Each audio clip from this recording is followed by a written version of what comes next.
India ಒಕ್ಕೂಟದಲ್ಲಿ ಒಬ್ಬ ನಾಯಕನೂ ಇಲ್ಲ. ದೇಶದಲ್ಲಿ ಆಳುವ ಸಾಮರ್ಥ್ಯ ಇರೋದು ಮೋದಿಗೆ ಮಾತ್ರ.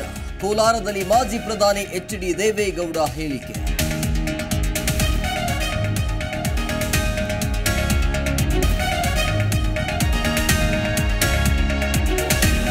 ಹುಬ್ಬಳ್ಳಿಯಲ್ಲಿ ವಿದ್ಯಾರ್ಥಿನಿ ಬರ್ಬರ ಹತ್ಯೆ ಪ್ರಕರಣ.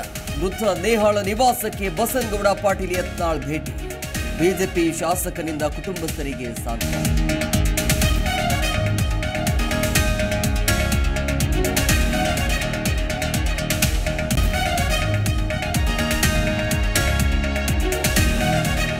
ಹುಬ್ಬಳ್ಳಿಯಲ್ಲಿ ನೇಹಾ ಕೊಲೆ ಖಂಡಿಸಿ ಸಿಡಿದೆದ್ದ ಕರುನಾಡು. ಜಿಲ್ಲೆಗಳಲ್ಲೂ ಹಿಂದೂ ಪರ ಸಂಘಟನೆಗಳ ಪ್ರತಿಭಟನೆ. ಮತಾಂಧ ಫಯಾಜ್ ಅನ್ನ ಗಲ್ಲಿಗೇರಿಸುವಂತೆ ಆಗ್ರಹ.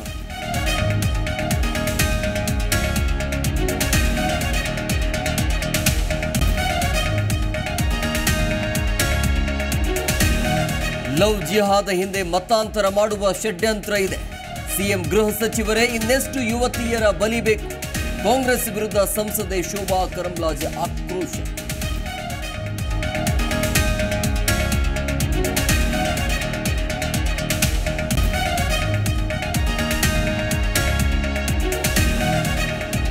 ಮಂಡ್ಯದಲ್ಲಿ ಜೋರಾದ ಪ್ರತಿಭಟನೆ ಪಾಲಿಟಿಕ್ಸ್. ಡಿಕೆ ಶಿವಕುಮಾರ್ ವಿರುದ್ಧ ಮಹಿಳಾ ಮಣಿಗಳ ಪ್ರತಿಭಟನೆ. ಬೆಂಗಳೂರು ಮೈಸೂರು ಹೆದ್ದಾರಿ ತಡೆದು ಪ್ರೊಟೆಸ್ಟ್.